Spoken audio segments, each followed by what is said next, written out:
Democratic Republic of Congo tries to contain Ebola with new medical tools amid conflict. A Save the Children organized mock legislature encourages young Malawians to speak up for their rights. And in our Music Maker segment, the rhythmic sounds of Ghanaian Afrobeats hip life duo R2Bs. Africa 54 starts right now.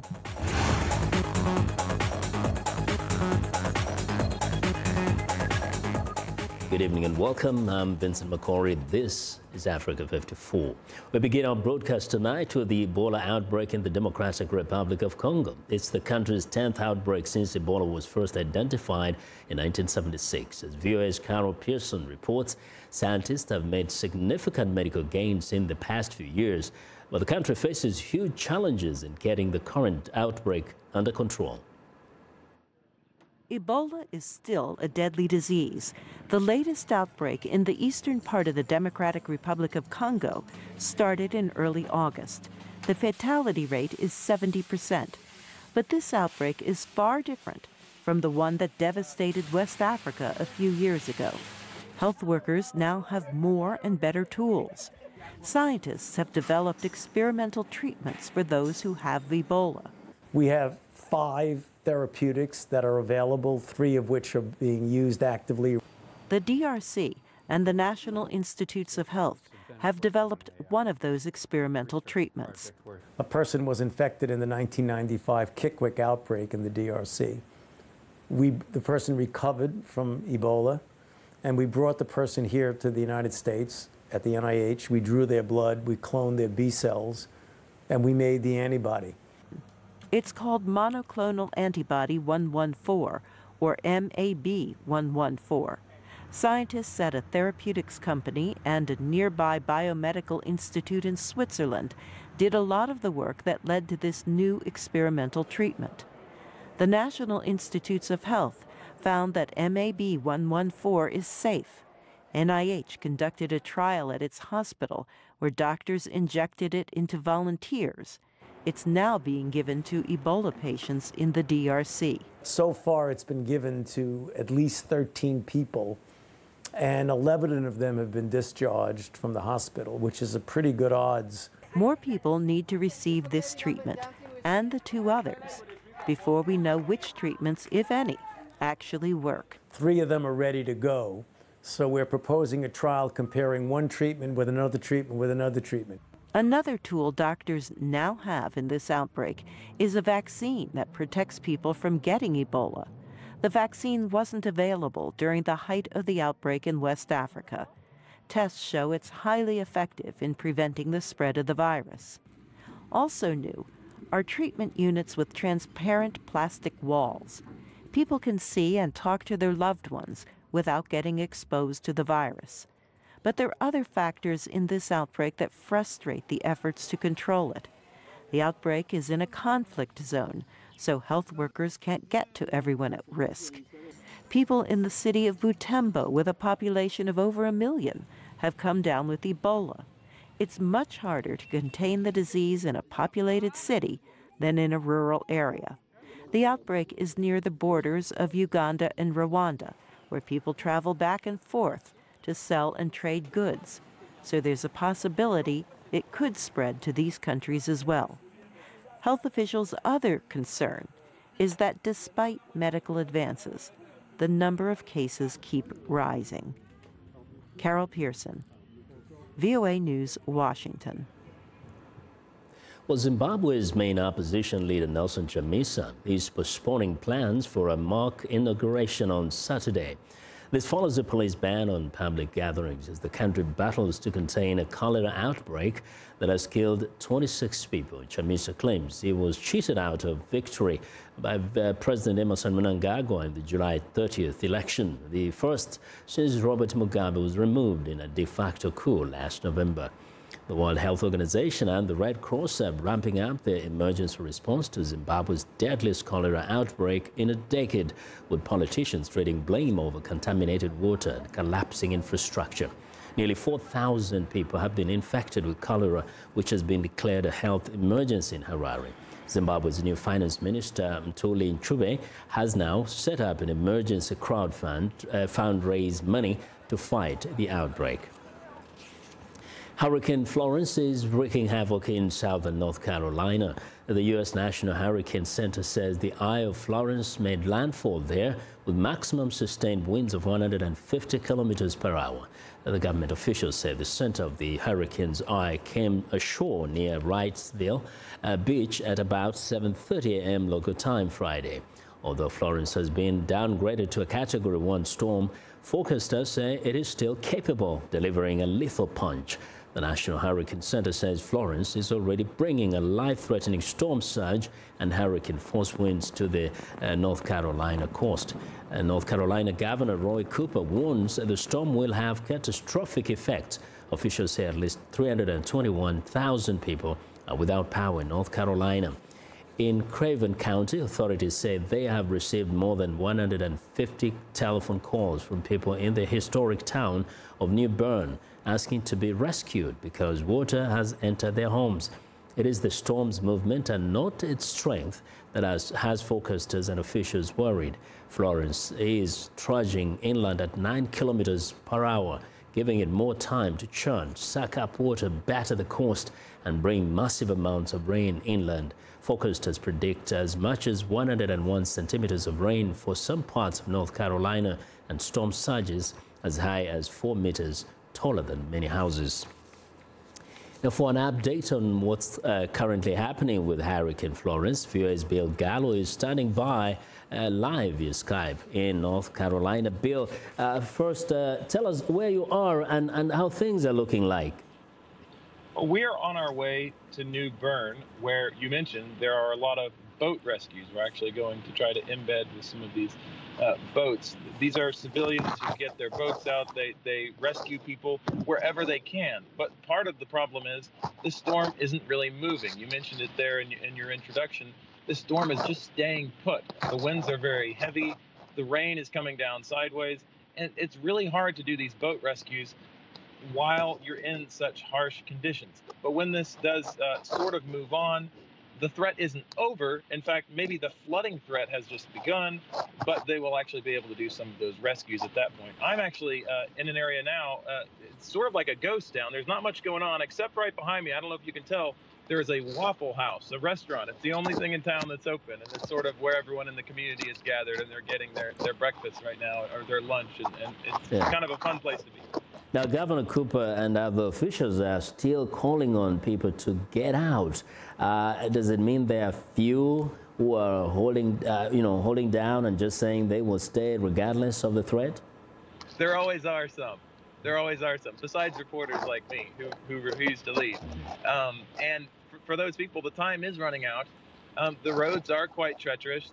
One of the main threats right now actually is the tornadoes that can actually spawn off of this storm, or just flying debris. So, if people are driving, they're driving slowly. But I'll tell you one thing for sure, the roads are not very crowded. Mm-hmm. And which would mean that not everybody's going, or perhaps they heeded the call earlier. So what are the worst fears? What are the worst fears from what you hear?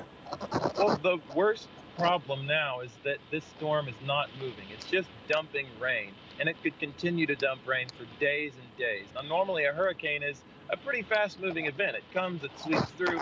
This is just staying put. And as it continues to stay here and dump rain, the flooding threat really has just begun. If you're comparing this to quarters in a ball game, people are saying we're like about midway through the second quarter. We still have the third and fourth to go. And the aftermath, any predictions they're making? I don't think anyone's willing to make predictions, but people tend to make as scary of warnings as they can so that people can evacuate. But right now, it seems the storm is sort of living up to some of its threats. We just don't know what the final is. All right. Bill, thank you very much for the update, and stay safe, man. We want you back here. Thank you. All right. That is Bill Gallo reporting live via Skype from North Carolina. Now, as we've mentioned, rain in the hurricane zone is likely to continue for several days, causing floods and delaying the recovery effort. The U.S. military and federal emergency officials say they have all the means in place to save lives and minimize destruction. VOA's Sladica Hoke reports. It has evacuated ships, submarines, aircraft, and most of the personnel from coastal Virginia. Military officials say they have deployed troops with helicopters and swift water boats to rescue people from the floodwaters. Trucks capable of maneuvering through deep water also have been dispatched to help in the affected area. The search and rescue is probably the first and foremost response that we'd be looking at, but it's not the only response we're looking at. It's just that temporarily will be incredibly important to have those assets available. Florence was downgraded as it approached the Carolinas, but officials say it is no less dangerous. We're going to see some dangerous winds. We're going to see some dangerous rain over the next several days, as well as storm surge.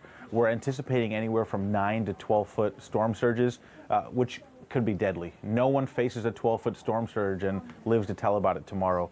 The Federal Emergency Management Agency is working with local partners to ensure help can be directed where it is most needed as the situation develops.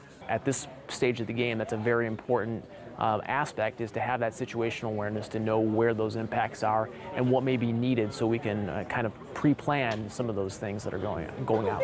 Some people have decided to stay at home and ride out the storm. Because leaving is such a problem with the traffic going out, but even worse than that is coming back in because you don't know what you're coming back to. My house is sort of up on a rise, and it's a solid brick house with a new roof on it. And the idea of having to leave with my 2 cats and go somewhere for a week or more, once you leave, you don't know how many days it would be before you can return. In addition to protecting people's lives, local authorities are tasked with protecting their property. These storms bring out the best and worst of our community. The best is neighbors helping neighbors. It's people who are boarding up homes together or allowing folks to crash at their house other places. But the worst is people who would take economic advantage of this through either looting or breaking and entering or price gouging. Emergency officials say they are prepared to deal with large amount of debris, toppled trees and power lines and huge floods, even in areas far away from the coast, after several days of torrential rainfall. Zlarica Hoke, VOA News, Washington. Well, the international rights group Save the Children has held a series of mock parliaments in rural Malawi to allow children to discuss issues that affect them. During the 2-day parliamentary session, the lawmakers aged 10 to 18 years old debated and adopted motions that were then presented to government authorities for action.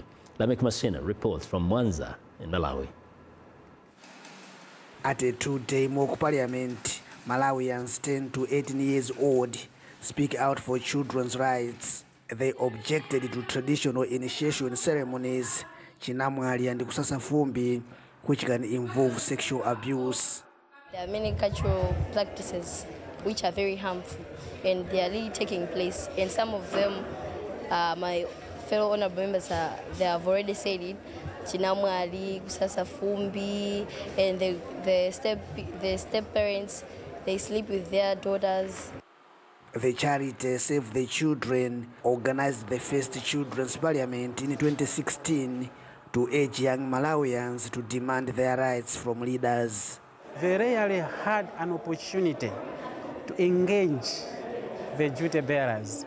So, to some extent, this is also part of what we call social accountability processes, so that the duty bearers can hear their voices. The Children's Parliament presents its motions to Malawi's actual lawmakers with the hope they will be adopted into law, but authorities ignore most of their decisions, such as the previous one calling for an end to child marriage. 2016 and 2017, we discussed the same motion, but nothing was being done, like it was not taken into account.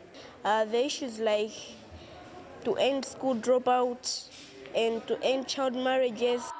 Ignoring the resolutions may reduce the mock parliament to a legal playground, but the exercise still helps bring attention to Malawi's children, and at an important time.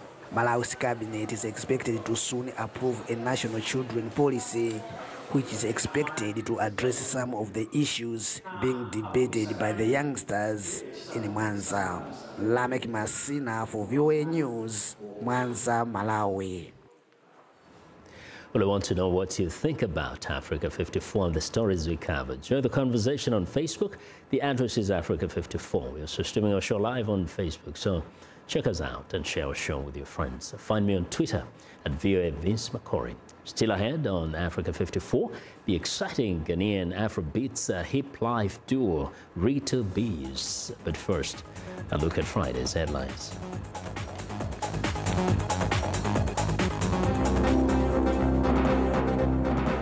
In Ghana, former UN Secretary General Kofi Annan was laid to rest Thursday in a state funeral ceremony attended by African leaders and international dignitaries. The Ugandan Army and Marine Forces clamped down on illegal fishing in Lake Edward, which borders the Democratic Republic of Congo. In South Africa, thousands of comic and gaming fans are flooding Johannesburg, where the first African Comic-Con is being held. We stay in South Africa, where contemporary artist Nelson Makamo unveils his latest work, a series of paintings dedicated to women at the Johannesburg Art Fair. Finally, in Egypt, car enthusiast Mona Kola and her business partner Dawiya Swalem are breaking social norms by operating a women-led car wash service in the capital, Cairo.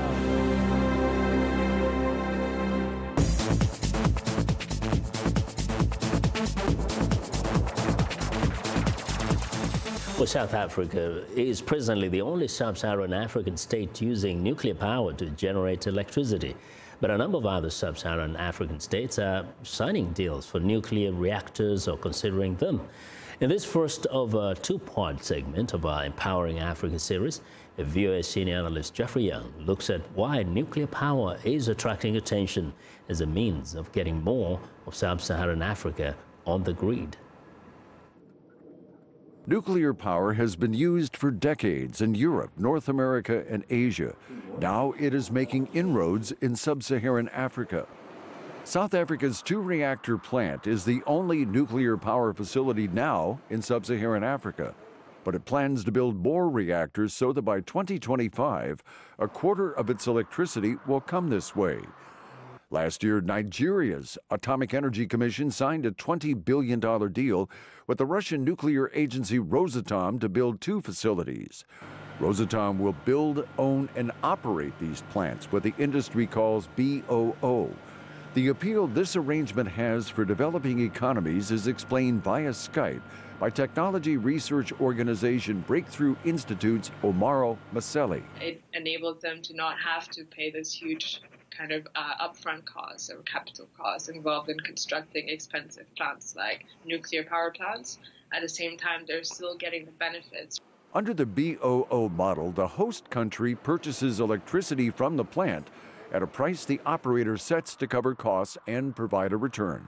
However, that system sometimes can become a costly trap, as described via Skype by Greenpeace Africa analyst Melita Steele. People in the countries that sign these deals will be locked into very expensive electricity prices for the foreseeable future, and that's the problem. Rosatom is competing in Africa with China's China National Nuclear Corporation, CNNC. Both have agreements with Nigeria, Kenya, Sudan, Uganda, and Namibia. Kenya also has a nuclear deal with Korea's Electrical Power Corporation, KEPCO. But all these nuclear plants will require plenty of security to protect radioactive fuel and power infrastructure from attack or natural disasters. That's the primary concern of the International Atomic Energy Agency. Via Skype, an energy researcher with Washington Center for Global Development, Abigail Sa, explains. The International Atomic Energy Agency does before they sign off for any country to have nuclear power is to ensure that they have security measures in place that ensure that if anything goes south, they can come in and stop that reactor. Security measures, however, can't prevent all accidents, as the disasters in Chernobyl, Ukraine in 1986 and in Fukushima, Japan in 2011 showed. In the next segment, we'll look at what critics have to say about nuclear power in Africa. Jeffrey Young, VOA News, Washington. Well, nuclear power generation is becoming a goal in some nations in sub-Saharan Africa. While nuclear proponents tout benefits such as no carbon emissions, its critics bring up cost and safety problems. In this second of a two-part segment of our Empowering Africa series, viewers Jeffrey Young will set forth the balance sheet on this controversial means of electrification. So be sure to join Africa 54 for this segment, for that segment on Monday. Well, in developing news out of the Vatican, Pope Francis has accepted the resignation of a U.S. bishop accused of sexually harassing adults. West Virginia Bishop Michael Bransfield now faces a Vatican investigation. Bransfield's resignation came just as the top leaders in the U.S. Church sat down with the pontiff to consider the burgeoning scandal that has rocked the church in several countries. The leader of the U.S. Church, Cardinal Daniel DiNardo, says the meeting was a lengthy, fruitful, and good exchange, but he did not say what steps U.S. church leaders might take, if any, to address the sex abuse allegations in the U.S. Church. The Vatican's former U.S. ambassador, Archbishop Carlo Maria Vigano, is calling for the Pope to step down in the wake of his failure to act until recently to remove Archbishop Theodore McCarrick of Washington after allegations surfaced that he had abused a teenage altar boy in the 1970s and other seminarians and young priests. Meanwhile, Chilean authorities raided 4 dioceses Thursday, seizing documents as part of their investigation into clerical sex abuse of minors and alleged cover-ups by bishops.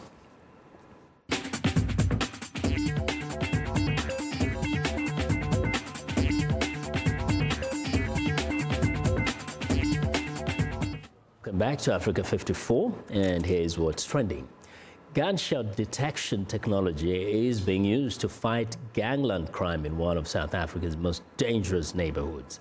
South Africa is the first country outside the United States to implement a ShotSpotter, an audio technology system that is also being used to fight wildlife poaching on the other end of the country in Kruger National Park. It uses fixed audio sensors that detect and triangulate gunshots, which police can then respond to immediately. The ShotSpotter acoustic sensors are used in conjunction with CCTV footage at the Cape Town Transport Management Center. Police can then respond immediately. Well, and finally, could this 2,500 square meter warehouse be one of the trendiest workspaces in Nigeria? Its designers seem to think so. The concept was created and put together for investment firm Ventures Garden Group by local interior design and architecture company Space Finish. It is structured using old shipping containers for offices, a cargo truck that functions as a nap room, and recycled wood and metal pieces.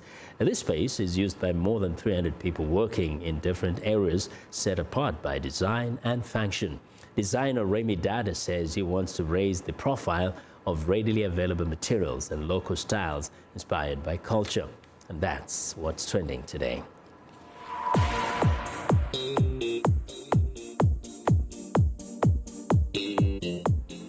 R2B's a popular Ghanaian Afrobeats hip-life duo have produced many hits over the past decade that have shaped the soundtrack of Accra. Rashid Mugiz, best known as Mugiz, is the lead vocalist of that group. Viewers Music Time in Africa, Heather Maxwell caught up with him at his home in the town of Tema. This is Heather Maxwell, Music Time in Africa in Tema, Ghana with Mugiz. Let's go. Are you ready to listen?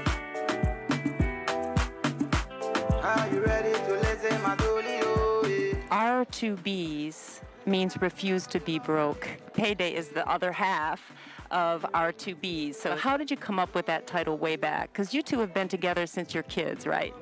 Yeah, I mean, Pay is my cousin, you know. We grew up from the same home, same compound. We've actually sat in the same classrooms. You know, Payday is more of the, you feel me, Yeah, he's like streets, even before music. So I remember we were watching some documentary from the States. It was called Hood to Hood. So it was a compilation of various hoods in America. And there's this dude who comes out of the project and he goes like, yeah, you know, yeah, making money out there, yeah, refuse to be broke. And Pay was like, right there, that's the name of our clique. We divide, we divide, we divide, we divide, we divide, what we divide. You wanted us to meet right here in this particular spot in Tema. Why? This is my neighborhood of birth, you feel me? Like, let's say 45 steps away from here is where I was born. So this is my hood, Tema Site 15, Ghana, West Africa. This is the home of R2Bs, Payday, Moogies, Killbeat, and everybody affiliated to the clan. I get the impression that you and Payday like to try to stay humble and close to your roots. Is that true? I mean, we've always been grounded with our roots because we've always believed Africa has this strong, you know, opinion about how the world should see us than what the world think of us. So it's always been Africa, Africa roots, Africa, Ghana, to the world, high life, Afrobeat. I am calling, so give me your hand. I've seen this written and I've heard people say it about R2Bs is that you are legends in the music industry in Ghana. Why? I think it has to do with the fact that we've been able to stay consistent. We've been able to define ourselves through our music in a way, and many a times it doesn't really matter what language barrier, but once you hear R2Bs, you know these are the guys from Ghana. Me see me pretty, pretty, pretty, pretty, pretty girl, why you do me so? Although me sweetie darling, I have fallen, can't you see I know the feet they go. So tell me about your new album. Our new album is called Site 15. And what is Site 15? Site 15 is here, you know, the whole story is still Afrobeat, you know, it's still the club bangers, the everyday feel good, the odo you guys hear every day. What's next for you, McGee's? Yeah, we're working on our tour dates. We're thinking of doing Africa, hopefully Europe, in the States. Any last words you'd like to say? It's been a long way, but I think finally we can say we're proud to be Black Africans.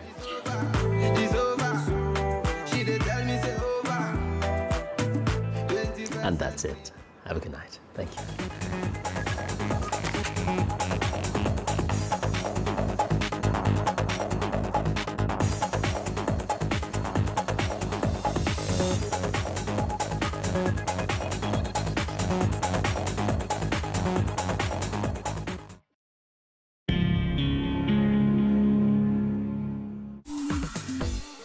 Welcome to English in a Minute. So, you know what happy is, and medium comes between small and large. To find a happy medium. So, is this idiom about feeling kind of happy? How is it going with your neighbor? Is he still complaining about your playing the trombone at night? He was, but it's fine now. How did you guys work it out?